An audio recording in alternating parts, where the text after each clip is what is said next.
Hello बच्चों, I hope आप सब लोग ठीक होंगे और अच्छे से पढ़ाई कर रहे होंगे। पिछले लेक्चर में हम लोगों ने सभी कॉलिगेटिव प्रॉपर्टीज को खत्म कर लिया था। कॉलिगेटिव प्रॉपर्टीज के 2 लेक्चर्स आ चुके हैं अब तक। पहले लेक्चर में relative lowering in vapour pressure and osmotic pressure को खत्म किया था और कॉलिगेटिव प्रॉपर्टीज के दूसरे लेक्चर में हम लोगों ने elevation in boiling point and depression in freezing point को खत्म किया था। तो सारी चीजें आपको याद होंगी शायद। वहां से एक क्वेश्चन लिख लेते हैं पहले, आपको कुछ थोड़ा बहुत याद आ जाएगा elevation in boiling point and depression in freezing point से। क्वेश्चन को करने के बाद फिर हम लोग कॉलिगेटिव प्रॉपर्टीज में लास्ट करता हूं कॉलिगेटिव प्रॉपर्टीज को, एबनॉर्मल कॉलिगेटिव प्रॉपर्टीज टॉपिक पढ़ करके। तो चलिए क्वेश्चन लिखिएगा। How many gram of sucrose must be added in 100 gram of water so that difference in boiling point and freezing point of solution is 105 मतलब 105 degree Celsius. Full stop के बाद Kb and Kf of water are 0.52 and 1.86 unit respectively. जो standard unit है वही unit. Video pause करिए और इसको solve करने की कोशिश करिए। मिलते हैं।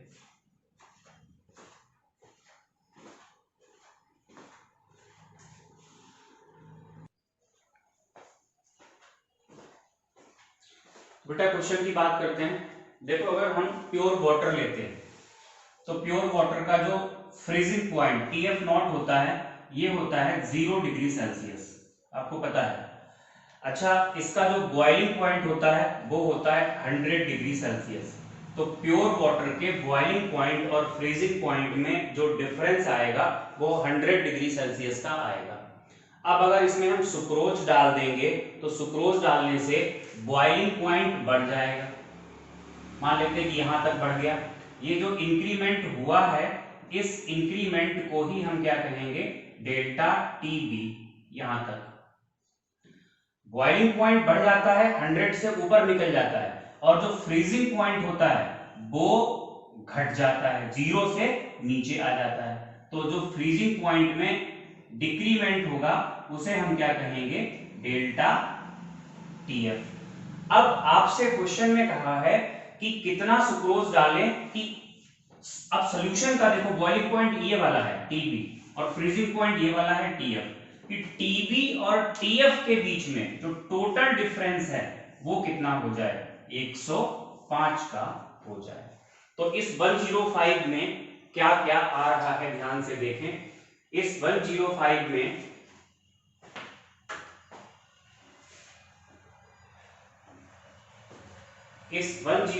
में delta TF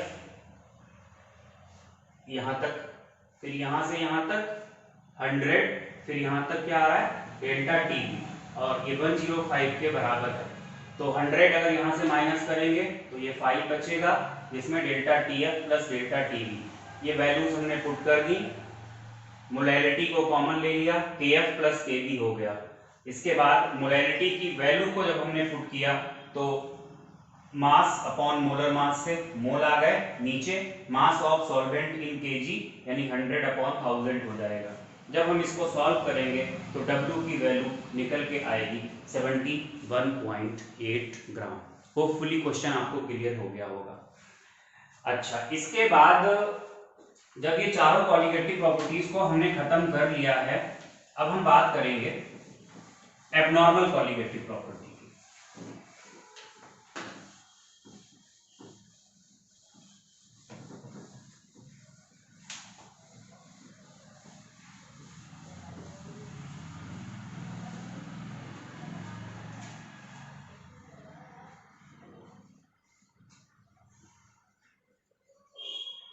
abnormal colligative properties. देखिए कॉलिगेटिव प्रॉपर्टीज एबनॉर्मल कब होती हैं, जरा इस बारे में बात करते हैं। देखो भाई, हमने एक सॉल्यूशन बनाया, इस सॉल्यूशन में हमने एक इलेक्ट्रोलाइट डाला, इलेक्ट्रोलाइट नहीं एक सोल्यूट डाला, इलेक्ट्रोलाइट छोड़िए अभी बाद में बात करेंगे इसके बारे में। हमने यहां पर एक सोल्यूट डाला और मान लेते हैं कि ये 1 लीटर सॉल्यूशन था और इसमें हमने 2 मोल या 0.5 मोल कोई भी सॉल्यूट डाला और हमसे कहा गया इसके ऑस्मोटिक प्रेशर को बताइए। तो ऑस्मोटिक प्रेशर दो तरीके से निकाला जा सकता है। एक तो भाई हमने फार्मूला पढ़ रखा है, pi is equal to CRT, C तो निकल ही जाएगा यहां से, मोल अपॉन वॉल्यूम।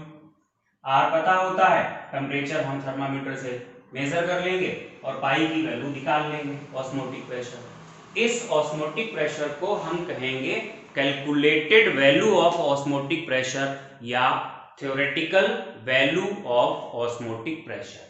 एक तो ये तरीका था। दूसरा ये तरीका है कि इस सॉल्यूशन को हम सेमी परमिएबल मेम्ब्रेन से एक सॉल्वेंट के थ्रू सेपरेट करें, इसी में जो सॉल्वेंट यूज किया गया, और डिवाइस का नाम होता है, पहले भी नाम लिया जा चुका है, बर्कले एंड हर्टले डिवाइस। उस डिवाइस को यूज करके हम थ्योरेटिकली इसको मेजर कर ले, तो वो बोला जाता है थ्योरेटिकल और experimental value of osmotic pressure. देखिए अगर थ्योरेटिकल उसे हम बोलते हैं मेजर्ड, या पहला वाला जो हमने कैलकुलेट किया था pi is equal to CRT से, वो था कैलकुलेटेड और थ्योरेटिकल वैल्यू, और जो दूसरा जो हमने मेजर किया था उसे बोलते हैं मेजर्ड या experimental value of colligative property या ऑस्मोटिक प्रेशर। तो एक तरफ कौन सी है एक्सपेरिमेंटल और दूसरी तरफ कौन सी है कैलकुलेटेड। एक्सपेरिमेंटल को ही हम क्या कहते हैं मेजर्ड, कैलकुलेटेड को ही हम क्या कहते हैं थ्योरेटिकल। अगर ये और ये वैल्यूज सेम आई हैं तो फिर ऐसे केस में हम कहेंगे colligative properties are normal. Colligative properties abnormal कब बोली जाती हैं, एक लाइन में हमें लिखना होता है when calculated value of colligative property is different from experimental value, then colligative property is abnormal। अगर pi is equal to CRT से calculated osmotic pressure और बर्कले हर्टले से measured osmotic pressure दोनों की वैल्यूज सेम आती हैं तो नॉर्मल है, अगर दोनों की वैल्यूज अलग आती हैं तो ये एबनॉर्मल है। कॉलिगेटिव प्रॉपर्टीज के एबनॉर्मल होने की क्या क्या वजह होती हैं। अगर आप नोट्स बना रहे हैं तो आप एबनॉर्मल कॉलिगेटिव प्रॉपर्टी हेडिंग डालेंगे, उसमें आप केवल इतना लिखेंगे when measured and calculated values of colligative properties are different, colligative properties are abnormal, इतना लिखेंगे। उसके बाद reasons of abnormal colligative properties अगर आप लिखेंगे तो 2-3 रीजंस होते हैं। Number 1, when concentration of solution is high, ये हमारे सिलेबस में नहीं है, इसको इलेबोरेट नहीं करना है। मतलब कहने का ये हुआ इस चैप्टर में हम जो कॉलिगेटिव प्रॉपर्टीज पढ़ेंगे वो वेरी डाइल्यूटेड सॉल्यूशन की पढ़ेंगे, कॉन्सेंट्रेटेड की पढ़ेंगे ही नहीं, ये है नहीं हमारे सिलेबस में। दूसरा, when there is chemical reaction between solute and solvent, अगर सोल्यूट एंड सॉल्वेंट के बीच में केमिकल रिएक्शन हो जाए, ये भी हमें यहाँ पर डिस्कस नहीं करना है, इलेबोरेट नहीं करना है। तीसरा रीजन जो होता है वो है when solute particles dissociate और associate in the solution। जब सोल्यूट पार्टिकल्स सॉल्वेंट में मिलाए जाते हैं, मतलब अब वो सोल्यूशन में पहुंच चुके हैं और वहां जाने के बाद उनका डिसोसिएशन या एसोसिएशन हो जाता है। ये 3 वजह होती हैं, इन 3 में से हम आखिरी वाली को इलेबोरेट करेंगे जो हमें पढ़नी है, हमारे सिलेबस में है। तो देखिए नोट्स आप बनाएंगे तो एबनॉर्मल कॉलिगेटिव प्रॉपर्टीज क्या होती हैं वो लिखेंगे, 2 लाइनें या 1 लाइन जो भी है। उसके बाद उसके रीजंस आप लिखेंगे, ये 3 रीजन मैंने जो आपको लिखा है वो आप लिखेंगे, और लास्ट वाला हम डिस्कस करेंगे, उसी की थोड़ी सी हम बात कर लेते हैं। देखो ये एक कंटेनर था, हमने क्या किया 1 लीटर सोल्यूशन बनाया।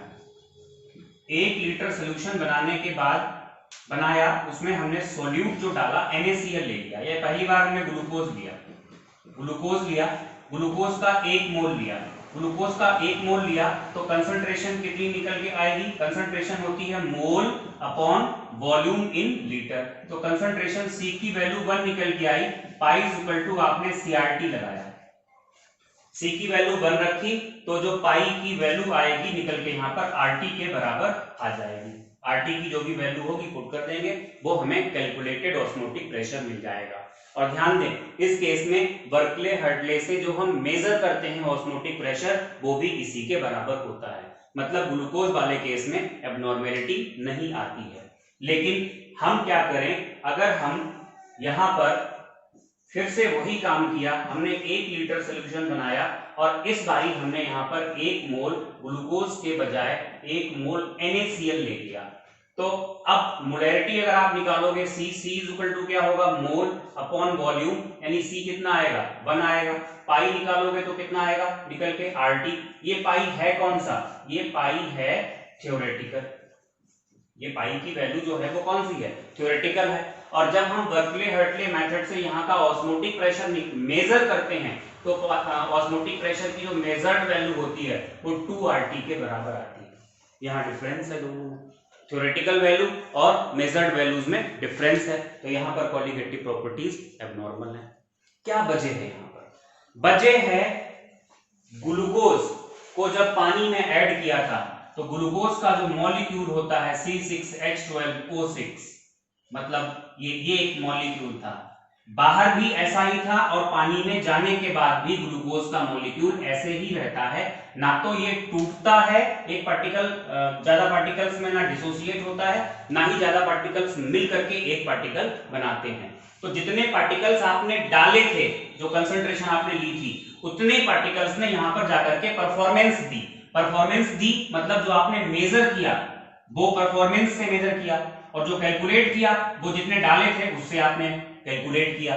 तो जितने डाले थे उतनों ने ही परफॉर्मेंस दी, तो इसलिए मेजर्ड और कैलकुलेटेड दोनों सेम आए। NaCl का हाल क्या होता है? जब ये पानी में पहुंच जाता है तो ये टूट जाता है Na positive plus Cl negative. लिया तो आपने 1 मोल और वहां पर जाने के बाद पार्टिकल्स का नंबर कितना हो गया? 2 मोल। कैलकुलेट कर रहे हैं आप 1 की वजह से और यहाँ परफॉर्म कितने कर रहे हैं? 2 मोल। तो जो आप मेजर करोगे वो 2 मोल की वजह से करोगे और कैलकुलेट करोगे 1 मोल की वजह से। तो ऐसे केस में जो मेजर्ड वैल्यू होगी और जो कैलकुलेटेड वैल्यू होगी वो वैल्यू अलग आएगी। क्यों ऐसा हुआ? क्योंकि NaCl पानी में जाने के बाद डिसोसिएट हो गया। या ऐसा भी हो सकता है कि हम कोई ऐसा सब्सटेंस लें किसी दूसरे सॉल्वेंट में, वहां पर जाकर के 2-2 पार्टिकल्स मिल जाएं और डाइमराइज कर जाएं। 10 पार्टिकल लिए, वहां डाइमराइज करके 5 ही रह गए, तो परफॉर्म 5 करेंगे और कैलकुलेट आप 10 की वजह से करोगे क्योंकि आपने 10 लिए थे, तो फिर जो मेजर्ड वैल्यू आएगी वो कम आएगी निकल के। तो कॉलिगेटिव प्रॉपर्टीज के एब्नॉर्मल होने की जो तीसरी वजह हमने आपको बताई, डिसोसिएशन और association of particles in the solution, ये होता है। कॉलिगेटिव प्रॉपर्टीज का मेजर यूज होता है मोलर मास फाइंड करने में, सॉल्यूट का मोलर मास फाइंड करने में। देखो मोलर मास कैसे फाइंड किया जाता है। हमने एक अननोन सब्सटेंस ले लिया, अननोन सब्सटेंस यहां पर डाला।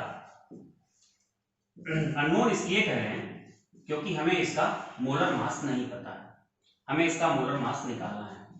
अब हमने ऑस्मोटिक प्रेशर की वैल्यू को मेजर कर लिया और हमने क्या किया? Pi is equal to CRT लगाया। भाई मास तो हमें पता ही था, कितना मास हमने इसका डाला ये हमें पता था, मोलर मास नहीं पता था।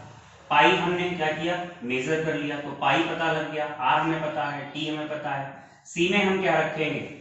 मोल निकालने के लिए मास अपॉन मोलर मास, मास पता है, और नीचे वॉल्यूम। तो इस तरीके से मोलर मास को कैलकुलेट किया जाता है।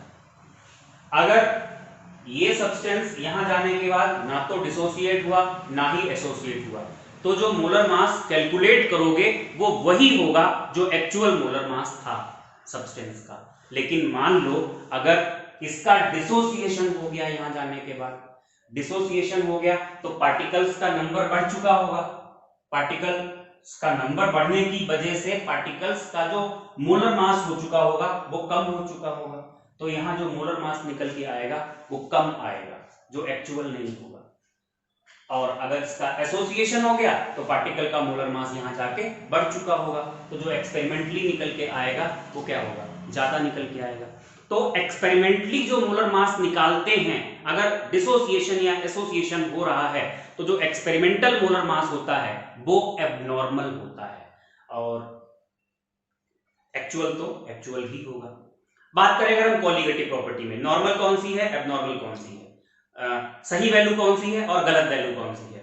केमिस्ट्री में सही हमेशा वो होता है जो एक्सपेरिमेंटली पता लगता है। तो जो आप ऑस्मोटिक प्रेशर एक्सपेरिमेंटली निकाल रहे हो वो एक्चुअल वैल्यू है, और जो कैलकुलेट कर रहे हो थ्योरेटिकली वो एक्चुअल नहीं है। लेकिन मोलर मास में यहाँ पे उल्टा हो जाएगा। भाई मोलर मास तो आप यहाँ जो पार्टिकल बन गए टूटने के बाद उनका थोड़ी ना फाइंड करना चाहते थे, आप तो इस वाले पार्टिकल का फाइंड करना चाहते थे जो डिसोसिएशन या एसोसिएशन से पहले था। तो मोलर मास में जो मेजर करके निकालते हो वो एबनॉर्मल होता है, और इसका जो होगा वो एक्चुअल होता है। तो ये थोड़ा सा हमने लेक्चर दिया, थोड़ा सा समझा हमने एबनॉर्मल कॉलीगेटिव प्रॉपर्टीज के बारे में। एक बार हम रिवाइज कराते हैं आपको, क्या क्या आपको ध्यान में रखना है। कॉलीगेटिव प्रॉपर्टीज एबनॉर्मल कब होती हैं? कॉलीगेटिव प्रॉपर्टीज एबनॉर्मल तब होती हैं जब कॉलीगेटिव प्रॉपर्टी की एक्सपेरिमेंटल वैल्यू और कैलकुलेटेड यानी थ्योरेटिकल वैल्यू अलग अलग आती हैं। रीजन बताए आपको तीन, या तो सोल्यूशन की कंसंट्रेशन बहुत हाई है तो फिर सोल्यूट के पार्टिकल्स पास हो जाते हैं, आपस में इंटरेक्ट करने लगते हैं और फ्रीली परफॉर्म नहीं कर पाते हैं। इसका इलेबोरेशन नहीं है हमारे कोर्स में। दूसरा, when there is reaction between solvent and solute, जब रिएक्शन हो जाएगी तो सोल्यूट के पार्टिकल्स ही खत्म हो जाएंगे, परफॉर्म कौन करेगा। तीसरा है व्हेन देयर इज डिसोसिएशन और एसोसिएशन ऑफ सोल्यूट पार्टिकल्स, ये हमें इलेबोरेट करना है। डिसोसिएशन या एसोसिएशन अगर हो रहा है तो फिर हम कॉलीगेटिव प्रॉपर्टी की एक्चुअल वैल्यू जो कि एक्सपेरिमेंटली निकाल सकते हैं, एक्चुअल वैल्यू को एक्सपेरिमेंटली निकालते हैं, अगर उसे कैलकुलेट करना पड़े तो कैलकुलेट कैसे करेंगे? एक्चुअल वैल्यू को हम, जो कि एक्सपेरिमेंटली तो फाइंड कर ही सकते हैं, एक्चुअल वैल्यू को हम कैलकुलेट कैसे करेंगे? तो उसके लिए फिर हमें क्या करना पड़ता है, एक फैक्टर यूज करना पड़ता है, that is called van't Hoff factor. बताते हैं,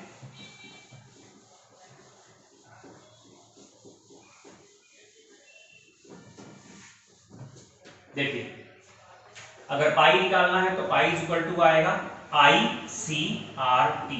आई वेंट ऑफ फैक्टर है, बताएंगे आपको। अगर हमें एक्चुअल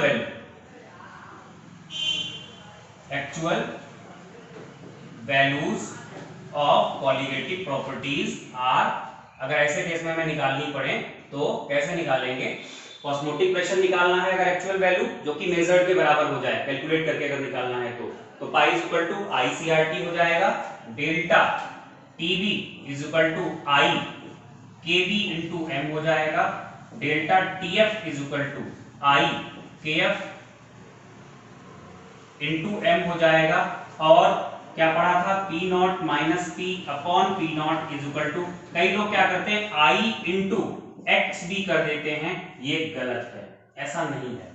I से मल्टीप्लाई वहां की जाएगी जहां पर मोल ऑफ सोल्यूट है। जैसे कॉन्सेंट्रेशन में ध्यान दो, ऊपर क्या होता है, मोल ऑफ सोल्यूट, नीचे आता है वॉल्यूम ऑफ सॉल्यूशन। तो जो I से मल्टीप्लाई होती है वो मोल ऑफ सोल्यूट को होती है। मोलैरिटी में भी मोल ऑफ सोल्यूट ऊपर है, यहां भी ऊपर है। P not minus P upon P not में एक्चुअली क्या होता है, NV, और नीचे आता है NV plus NA।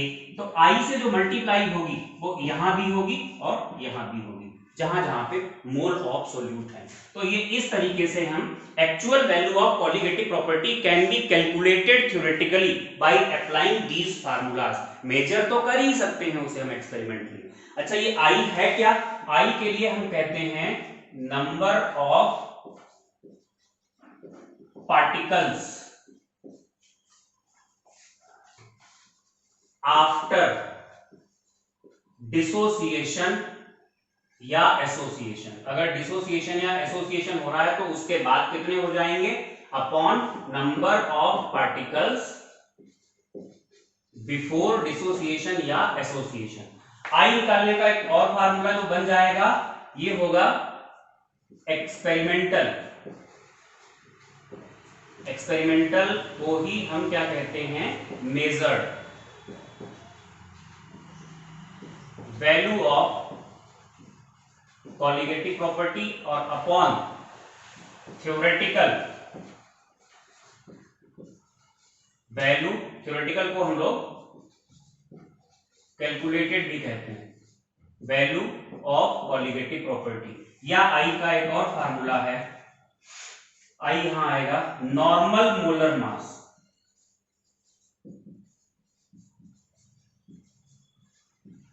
Upon abnormal molar mass. ये सब बताया जा चुका है आपको। नॉर्मल मोलर मास एक्चुअल वाला होता है, एबनॉर्मल जो एक्सपेरिमेंटली मेजर करके आता है, तो ये होता है। अब हमें करना क्या है, डिसोसिएशन और एसोसिएशन के केसेस को अलग अलग करके समझना है। एक सेकंड दीजिए, आप कॉपी कीजिए इसे फटाफट।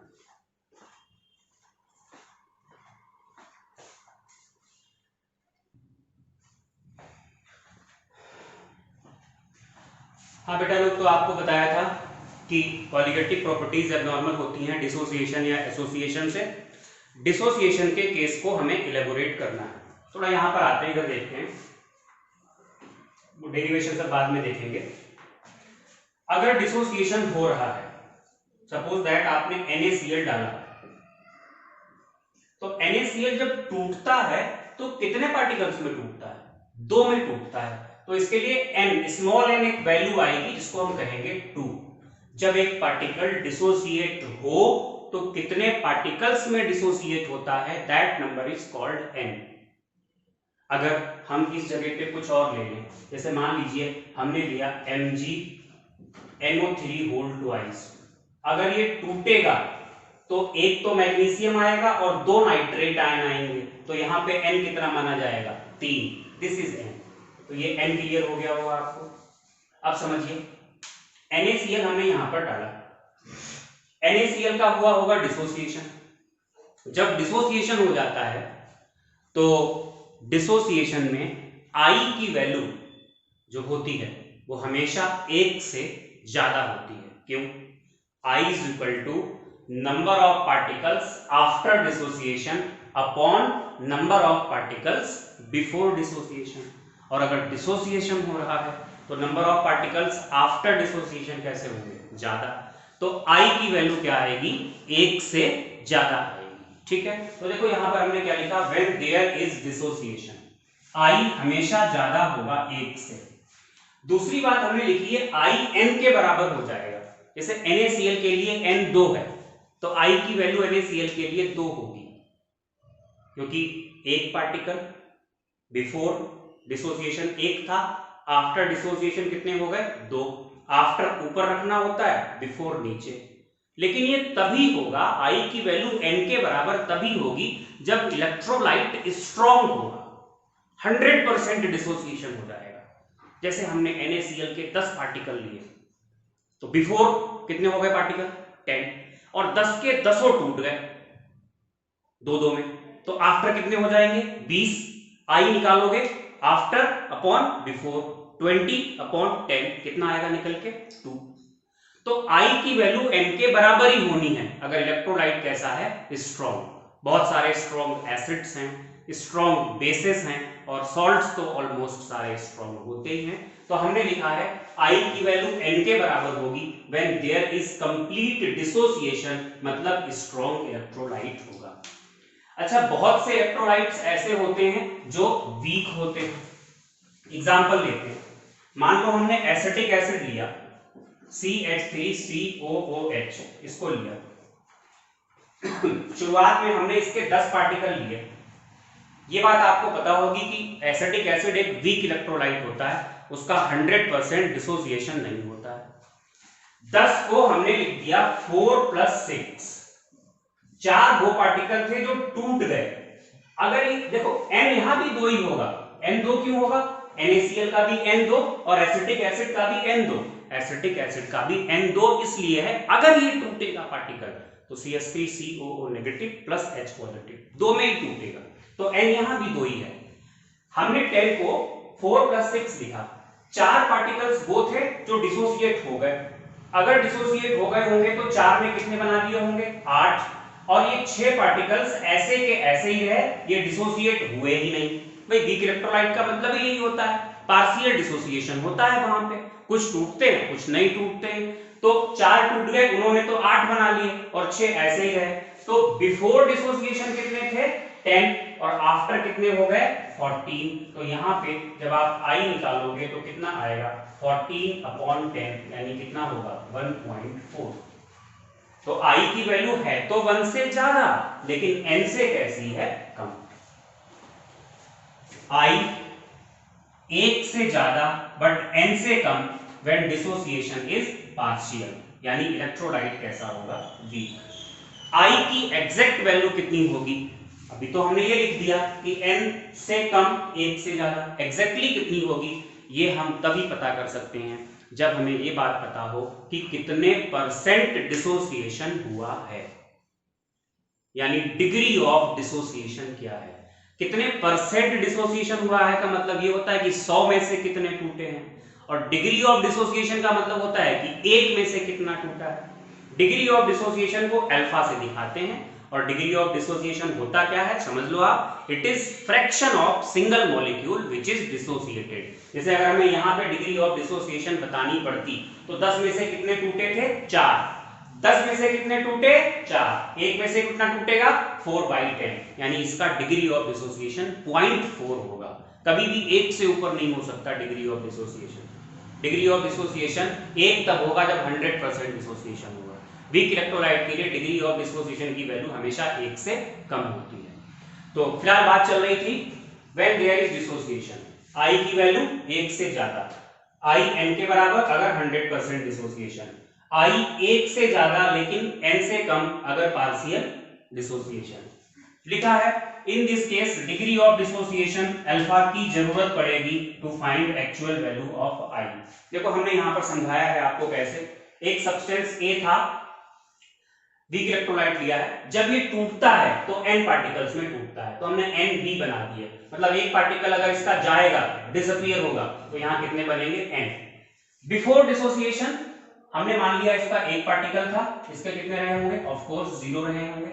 आफ्टर डिसोसिएशन एक से कितना पार्ट डिसोसिएट होता है, अभी भी तो बताया था alpha, fraction of single molecule which is dissociated is called degree of dissociation. तो एक से कितना चला गया होगा अल्फा, तो आफ्टर डिसोसिएशन ये कितने बचे होंगे 1 माइनस अल्फा, जैसे 4 चले गए थे 4 अल्फा है या 0.4, मतलब एक में से जाता तो 0.4 अल्फा है, और ये 6 बचे हुए हैं 0.6, 1 माइनस अल्फा क्या होता 0.6 होता। तो एक था 0 था, आफ्टर डिसोसिएशन एक में से कितना जाएगा अल्फा 1 माइनस अल्फा, और जब इसका एक टूटता है तो इसके n बनते हैं, इसका अल्फा गया है तो इसके कितने बने होंगे n alpha. Particles before dissociation कितना था 1, इसके 0, 1 प्लस 0 यानी कितने हो गए 1। Particles after dissociation 1 minus alpha इसके बच्चे प्लस n अल्फा इसके, n अल्फा को हमने पहले लिख दिया और इस अल्फा को हमने बाद में लिख दिया, 1 प्लस अल्फा कॉमन लिया n माइनस 1, आई निकाला, आई क्या होगा particles after dissociation upon particles before dissociation, यानी आई की वैल्यू पार्टिकल्स आफ्टर ये हैं, बिफोर कितना है 1, नीचे 1 रखने से कोई फायदा नहीं, तो क्या होगा इसी को देखो 1 इधर माइनस में ले गए, i minus 1 is equal to alpha n minus 1 होगा, और अल्फा निकालेंगे तो i minus 1 upon n minus 1, ये फार्मूला होता है जो आपको नोट करना पड़ता है। तो कॉलिगेटिव प्रॉपर्टीज में क्या नोट करना था पहले वो सब बता चुके हैं, उसके बाद बात आएगी When there is dissociation, तो क्या क्या होगा ये सब यहाँ पे लिखा है, ये आपको कॉपी करना होगा। ऐसे ही हम एसोसिएशन वाला केस पढ़ेंगे, आप कॉपी करिए जरा, बोर्ड सही करते हैं 2 सेकंड।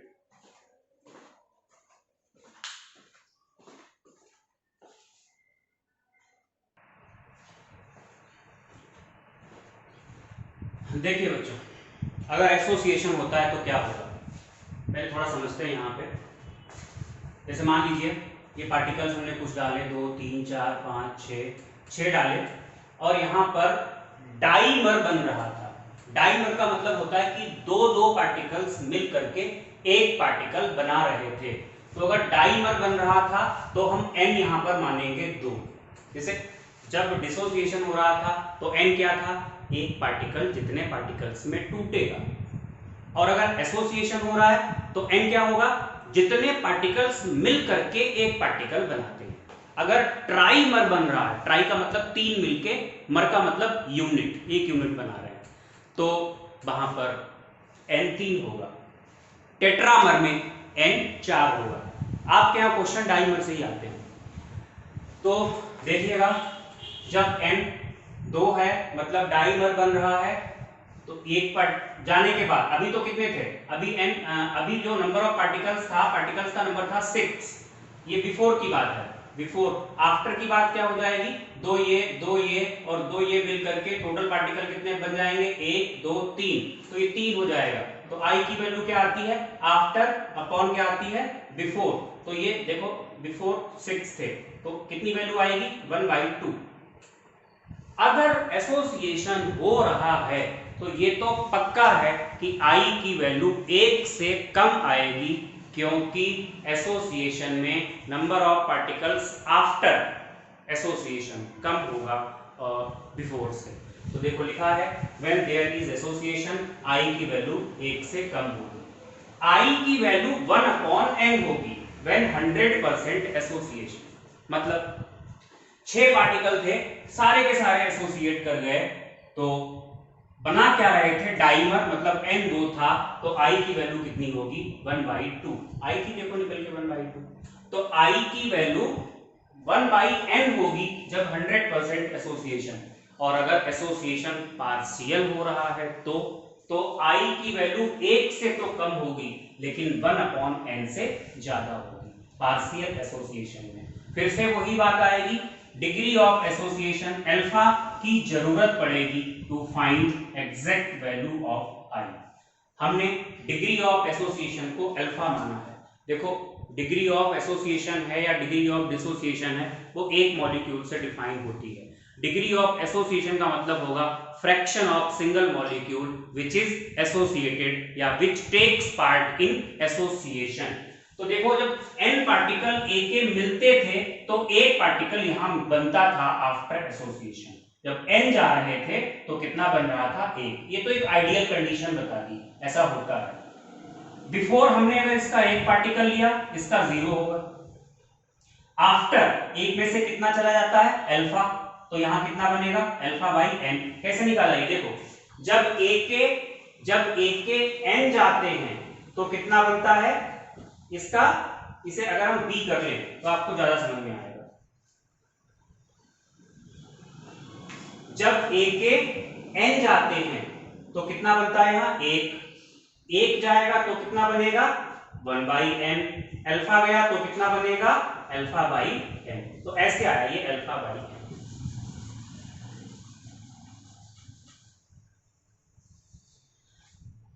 तो पहले एक n थे, n जब जाते हैं तो 1 बनता है, ठीक है।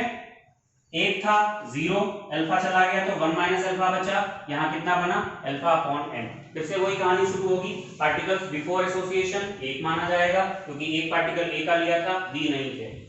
आफ्टर 1 माइनस अल्फा तो a का बचा और अल्फा/n b का बना। 1 इसको हम पहले ले आए, अल्फा/n माइनस अल्फा, 1 प्लस अल्फा को कॉमन लिया, 1/n minus 1। i is equal to after upon before. i की वैल्यू क्या हो जाएगी, आफ्टर ये है, बिफोर तो 1 नीचे रखा जाएगा, कुल मिला के अल्फा की ये वैल्यू आ जाएगी। तो जो फार्मूला निकल के आता है अल्फा i और n के बीच रिलेशन, डिसोसिएशन में वो फार्मूला होता है alpha is equal to i-1 upon n-1। और अगर एसोसिएशन है तो alpha is equal to i-n upon 1 upon i-1 upon 1 upon n-1। ये होता है, ये फार्मूलाज होते हैं। अब कुछ क्वेश्चंस यहां से लगा लेते हैं जिससे हमारे कॉन्सेप्ट्स क्लियर हो जाएं। चलिए पहला क्वेश्चन लिखिएगा,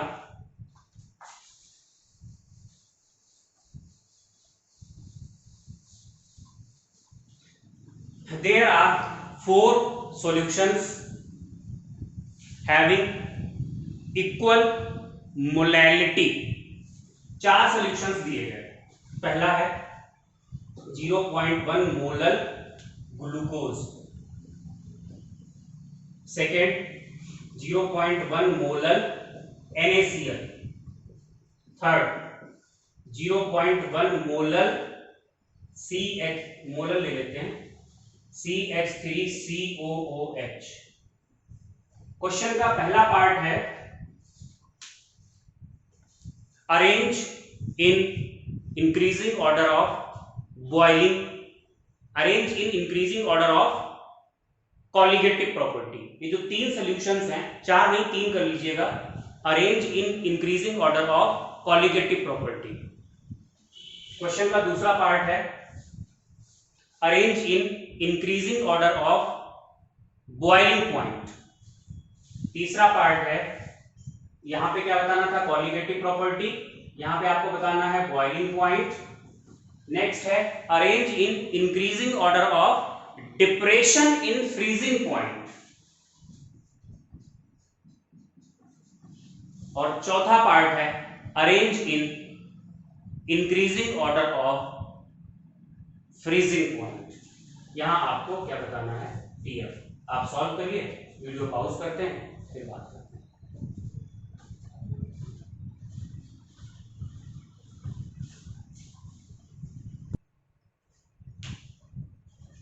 देखिए बेटा,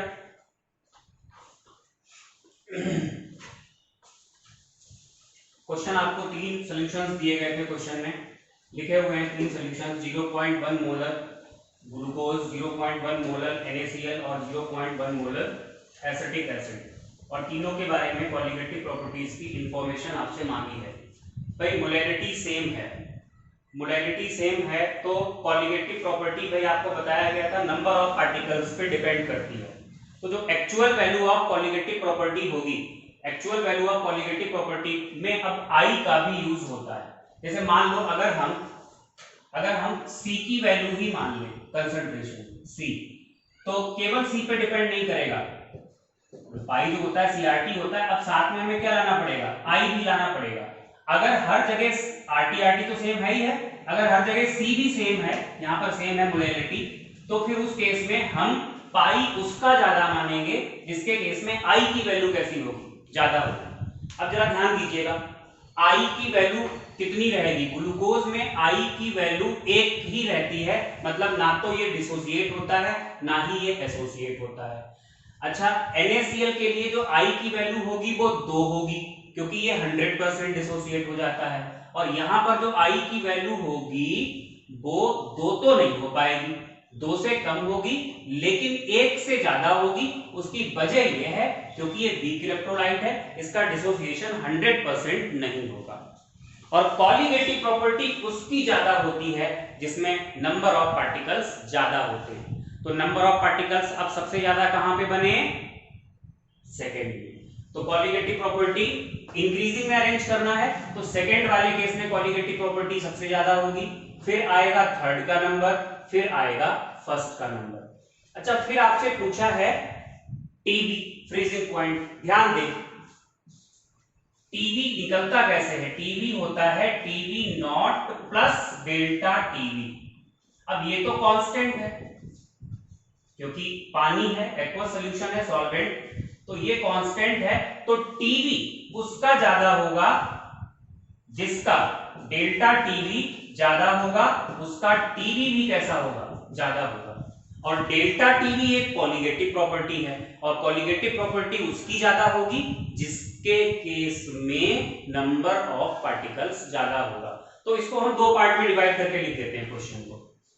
देखो, नंबर एक को डेल्टा TB लिख देते हैं। डेल्टा TB किसका ज्यादा होगा, डेल्टा TB सबसे ज्यादा होगा जहां पार्टिकल ज्यादा है, फिर थर्ड आएगा, और फिर कौन सा आएगा, फर्स्ट। और डेल्टा TB जिसका ज्यादा होगा उसी का TB ज्यादा होगा, तो TB निकल के आएगा यहां पर, वही सीक्वेंस होगा, फर्स्ट से ज्यादा थर्ड, थर्ड से ज्यादा सेकेंड। लेकिन यहां पर थोड़ा उल्टा है केस। डेल्टा TF एक कॉलिगेटिव प्रॉपर्टी है, डेल्टा TF कॉलिगेटिव प्रॉपर्टी है, कॉलिगेटिव प्रॉपर्टी उसी की ज्यादा होगी जहां पर नंबर ऑफ पार्टिकल्स ज्यादा हैं, मतलब वही सीक्वेंस रहेगा, फर्स्ट, थर्ड और सेकेंड। लेकिन जो TF होता है, TF के बारे में बात करोगे तो आपने फार्मूला पढ़ा था, delta TF is equal to होता है TF नॉट माइनस TF, तो जो TF निकल के आएगा वो होगा TF not minus delta TF, और ये वैल्यू तो कांस्टेंट है। तो TF उसका ज्यादा होगा जिसका डेल्टा TF कम होगा, या जिसका डेल्टा TF ज्यादा होगा उसका TF कम होगा। बॉइलिंग पॉइंट में तो एलिवेशन होता था, लेकिन फ्रीजिंग पॉइंट में क्या होता है? डिप्रेशन। तो फ्रीजिंग पॉइंट में डिप्रेशन कहां ज्यादा होगा? जहां पार्टिकल्स ज्यादा होंगे, और जहां डिप्रेशन ज्यादा होगा उसी का फ्रीजिंग पॉइंट कम हो जाएगा। तो इसमें जो सीक्वेंस निकल के आएगा वो उल्टा होगा, सेकेंड, फिर आएगा थर्ड, और फिर आएगा फर्स्ट। नेक्स्ट क्वेश्चन लिखिएगा, कैलकुलेट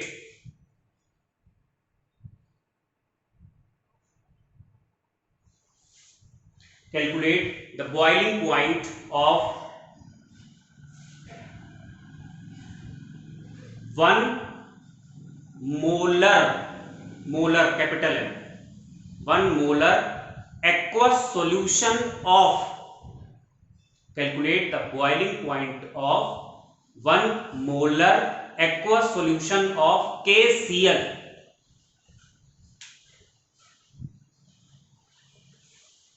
क्वेश्चन मार्क लगा दीजिए, फिर लिखिएगा density of solution is, density जो है वो 1.04 ग्राम पर ml, density of solution is 1.04 ग्राम पर ml and Kb of water is 0.52 unit. तो आपको बताना है बॉइलिंग पॉइंट, मतलब आपको बताना है टीवी, और टीवी के लिए आपको जाना पड़ेगा डेल्टा टीवी पे। देखिएगा, आपसे कहा है 1 मोलर एक्वस KCl, साफ साफ दिख गया यहां पर। सॉल्वेंट क्या है? सॉल्वेंट है वाटर, सॉल्वेंट वाटर है, इसका मतलब टीवी कितना होगा? अगर डिग्री सेल्सियस में लिखें तो 100 डिग्री सेल्सियस, और KCl को देख के साफ साफ पता लग गया यहां पर क्या होगा? डिसोसिएशन। अगर यहीं पे ग्लूकोज देते तो आपको I का यूज नहीं करना पड़ता, अगर ग्लूकोज देते तो I का यूज नहीं करना पड़ता, लेकिन यहाँ I का यूज करना पड़ेगा, और I के बारे में कुछ डिग्री और डिसोसिएशन तो दिया नहीं है क्वेश्चन में, और ये KCl एक सॉल्ट है, और सॉल्ट जो होते हैं वो 100% डिसोसिएट हो जाते हैं ऑलमोस्ट। अगर 98, 99 होता है तो उस केस में फिर आपको अल्फा की वैल्यू दी जाती है। अल्फा नहीं अगर दिया हुआ है तो फिर हम I की वैल्यू जो मान के चलेंगे वो n के बराबर मान के चलेंगे, और यहाँ n कितना होगा? 2। अब जरा ध्यान दीजिएगा, अब किसकी जरूरत पड़ेगी? जब आप फार्मूला ये यूज करोगे delta TV is equal to I पता है, इनटू केवी पता है, साथ में स्मॉल m मोलैरिटी आएगी, जबकि आपको क्वेश्चन में क्या दी गई है? मोलैरिटी। तो पहले तो आप मोलैरिटी फाइंड करें, चाहे शॉर्ट ट्रिक से फाइंड करें चाहे वैसे फाइंड करें। मोलैरिटी इज इक्वल टू होता है 1000 into m upon 1000 d minus mw2, पढ़ाया हुआ है मेरा, जब आप कंसंट्रेशन यूनिट्स वाली क्लास को पढ़ेंगे।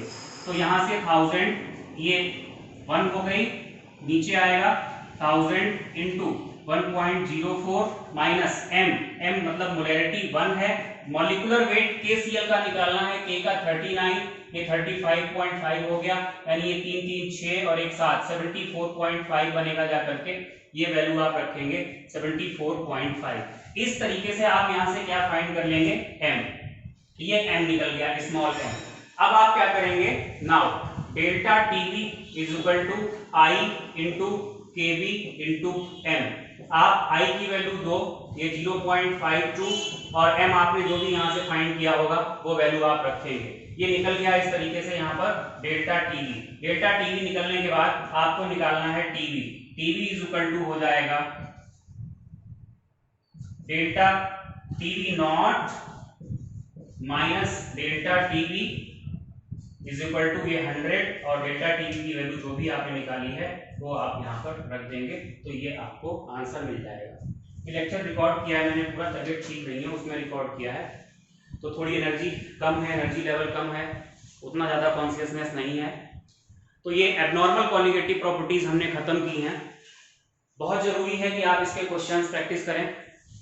क्वेश्चंस के लिए असाइनमेंट हम व्हाट्सएप ग्रुप पे डालेंगे, वहाँ से आप लोग देखिए, या जो लोग व्हाट्सएप ग्रुप पे नहीं हैं, आउटसाइडर हैं, बाहर के लोग हैं, यूट्यूब पे देख रहे हैं वीडियो को, तो आप किसी किताब को उठा लीजिए, कोई भी बुक, किसी किताब का नाम लेना मतलब उसका एडवर्टीजमेंट करना हो जाता है, किसी का भी एडवर्टीजमेंट नहीं कर रहे हैं, कोई भी बुक आप उठा लीजिए जो अच्छी हो, रेफरेंस बुक उठा लीजिए, एनसीईआरटी उठा लीजिए, वहाँ से आप क्वेश्चंस लगाइए। इस चैप्टर में एक लेक्चर हमारा रह गया जिसमें आपको सॉल्युबिलिटी ऑफ गैसेस पढ़ाई जाएगी, और सॉल्युबिलिटी ऑफ गैसेस के अलावा इसी में आता है हेनरीज लॉ, और थोड़ी सी हम बात करेंगे एजियोट्रॉपिक मिक्सचर की। जितना एजियोट्रॉपिक मिक्सचर के बारे में पूछा जाता है 12th में तो लगभग ना के बराबर, या नीट में और जेई में जितना पूछा जाता है उतना हम बात करेंगे एजियोट्रॉपिक मिक्सचर की, और फिर ये चैप्टर खत्म हो जाएगा। उसके बाद लास्ट में एक लेक्चर हम रखेंगे डाउट सेशन का लेक्चर तब होगा जब आप लोग मुझे क्वेश्चंस व्हाट्सएप करेंगे, तभी हो पाएगा। सब्सक्राइब कीजिएगा, अच्छा लगे तो लाइक कीजिएगा, शेयर कीजिएगा। Thank you.